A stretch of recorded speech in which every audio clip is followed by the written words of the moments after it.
Hey,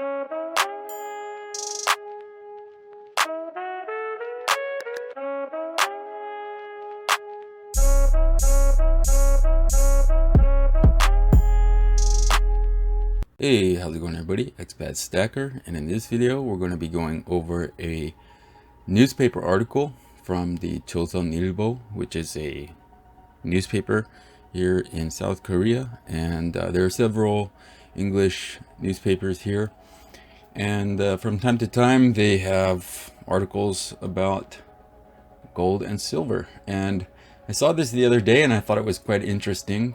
And then I saw that Salivate Metal had just released this article from the BBC. Gold attracts young investors trading online, says the Royal Mint. So I decided to go ahead and cover a similar story here in Korea. I think it's interesting to compare and contrast what's going on with the gold market in different countries and different segments of the population. And a lot of times these days, if you look at the mainstream media and focus on what they have to say about gold and silver, the stock market, bonds, real estate, cryptocurrencies, and these different types of investment classes, it maybe, at least the feeling that I get is sort of that they treat gold and silver, when they do talk about silver, which is almost never, like it's kind of outdated, and they even, some of them have talked recently like cryptocurrencies may replace gold as a safe haven asset, which I think is, I have the complete opposite opinion. I think that cryptocurrencies, at least right now, are one of the most speculative assets, not because of what I think about what they hold in the future, but just because of how the volatility affects them. So let's go ahead and read this very short article and discuss. Okay, so it's titled "Young Koreans Turn to Gold in Uncertain Times." Young Koreans are frantically buying and selling gold in an uncertain time of their lives, and more than half of the individual transactions were made by people in their 20s and 30s, so younger people. According to the Korea Exchange on Thursday, about 1.02 trillion won worth of gold was traded in the first half, weighing about 15,521 kilograms. So they're talking about the first half of the year. And just to give you a bit of an idea of what they're talking about, the Korea Exchange, which is based in Busan, South Korea, is essentially Wall Street here, and there's an investment vehicle that you can invest in online, which is essentially paper gold, but you know, that comes with all kinds of negative stereotypes to most stackers, but this is a bit different. You can invest it by the gram for either a 100 gram bar or a 1000, so a kilo bar. And that's because most of the time here people invest by the gram when it comes to gold and sometimes silver bars as well. There are a few different measurements other than the standard troy ounce. That the troy ounce is obviously a thing here as well, but that's the reason that it's by the gram. And then we're going to get into how it's different than paper gold in, you know, the Western stock market. So let's continue reading here. The bullion is stored at the Korea Securities Depository, but can be withdrawn for a 20,000 won service fee per kilogram. So 20,000 won is nothing. It's like probably 18 bucks or something like that. Individuals took up more than 50% of trading, and 34% were in their 30s and 17.8% in their 20s. Analysts say that young people invest in gold as if they were buying stocks.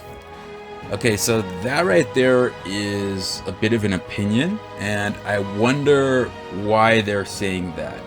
Is that just because of price arbitrage? Because if that's the case, that doesn't necessarily mean that they're trading gold.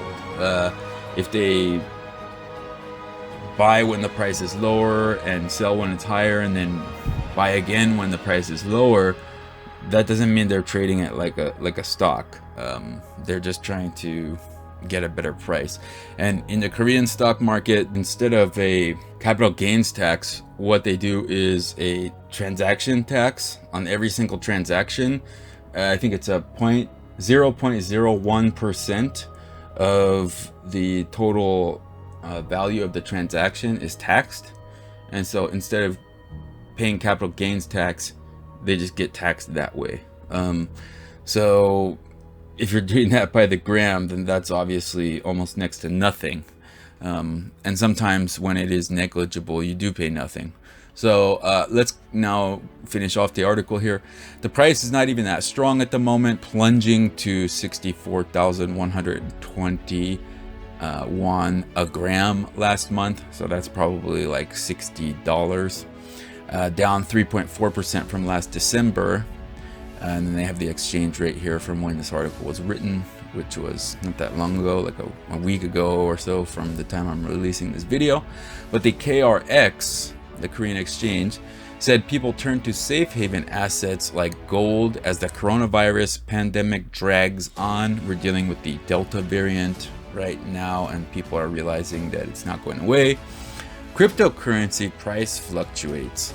So that's what I'm talking about, as in terms of cryptos not being a safe haven asset. That's something that people look at as a reason to flock to gold. Somewhat superstitiously, gold is also considered a hedge against inflation.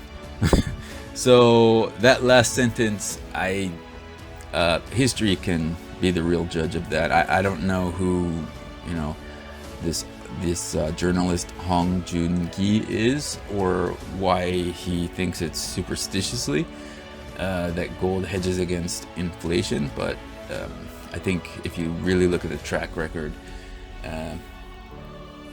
it does very well. So recently I did a video about whether or not gold and silver are investments, and people who have the opinion that they are not investments said that they're not investments because of XYZ, and if they are investments, they're not good ones. Well, here's the thing. There's different types of investments which perform differently. So for example, an ETF, an exchange traded fund. What is that? An exchange traded fund is basically a theme of a bunch of different stocks which are put together.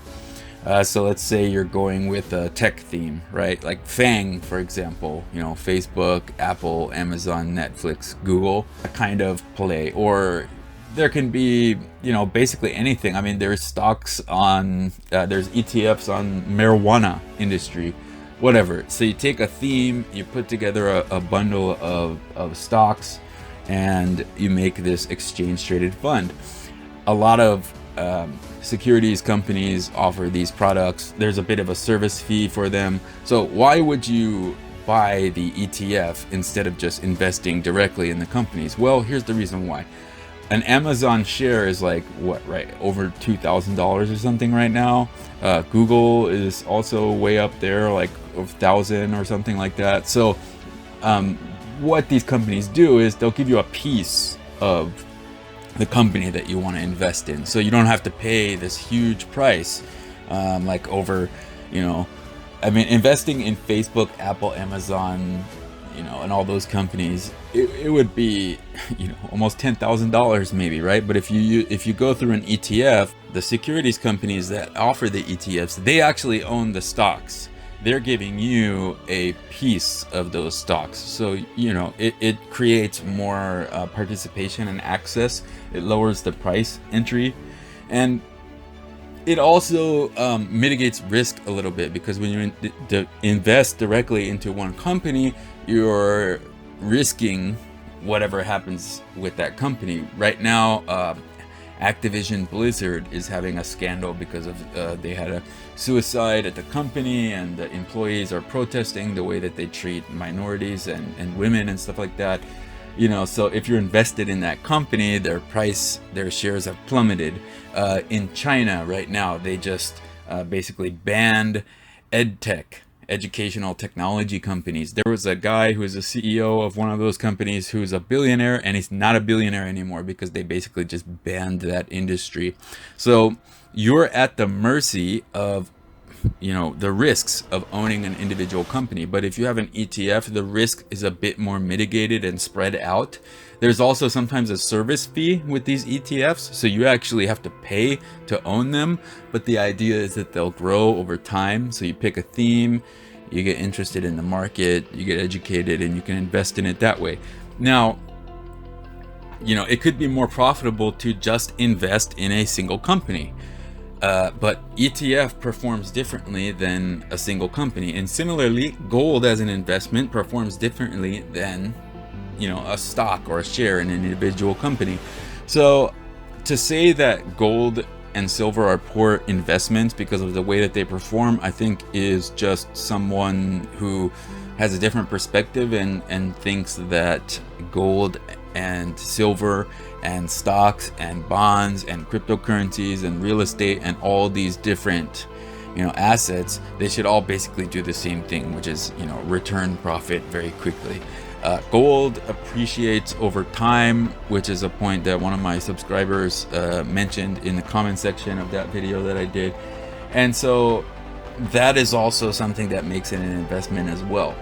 And what I think this article shows, and it is very interesting, is that younger folks in their 20s and 30s still recognize that, you know, 50% of the trading that went on, or the acquisitions on the Korea exchange, was of people in their 30s and 20s. So those are, you know, the youngest investors. They still understand that gold is the ultimate safe haven asset. I don't think that the article was written by somebody who has a great understanding of gold, because they seem to, you know, the ending of this article, the price is not even that great at the moment, plunging 3.4%, and talking about how it's superstitious that gold is a hedge against inflation and so on. That's a very narrow view of the price point of gold. And honestly, the way I tend to look at gold and silver is not so much denominated in a particular fiat currency. If I get a gram of gold, I have a gram of gold forever. I'm not so much worried about whether or not I paid 3.4% more or less than like a few months ago in a fiat currency. You know, it's not that big of a deal to me. I have a gram of gold. That's not gonna change. What changes is the fiat currency. I have a gram of gold, or a 10th ounce of gold, or a quarter ounce of gold, half ounce of gold, whatever. That doesn't change. What changes is the fiat currency. So I'm more focused on the amount of gold that I pick up versus what it costs in the fiat currency. Obviously, we need fiat currency to live day to day, so I'm not gonna pay $1 million for a gram of gold. I'm not saying that the price doesn't matter at all, but in the long-term view of things, it's not that big of a deal. You're not going to really, as long as you're not completely oblivious and you kind of know what's going on, and you know, if you watch stacking videos, you definitely do know what's going on, then you're not going to get ripped off that bad. And I think it's a great thing that you can, over time in the Korean market here, you know, put $60 a month toward a 100 gram bar, or toward a kilo bar, you know, and or maybe $120 or whatever. You know, you get 3 grams here or 5 grams here this month, 2 grams this month, 1 gram this month. You save what you can, and the dollar cost average, and over time, for $18 you can exchange that for a huge gold bar. And by the way, all the bars that they have on the Korean exchange are LBMA approved as well, so it's completely and totally legit. This is something that they just started doing, I think, within the past decade. So it's very interesting. It's not a scam or a scheme, kind of like how paper gold is traded in the West. The gold bars are actually there. They're all accounted for. And there's even banks here, commercial banks that deal with individual customers. And they also have gold bars that are serialized and assayed with the bank's information on them. So it's a very legitimate thing. Korea has a long and interesting history when it comes to gold, and I think that it's great that younger people are still involved in gold, albeit through a different way. And I don't think it's a bad thing that it's necessarily being done through a digital medium, because they still have access to the physical gold. So yeah, let me know what you guys think. How is gold traded, and how do younger people invest in gold where you're from? Go ahead and leave a comment in the comment section. And with that being said, this is ExpatStacker. Much love and respect, and I'll catch you on the flip side.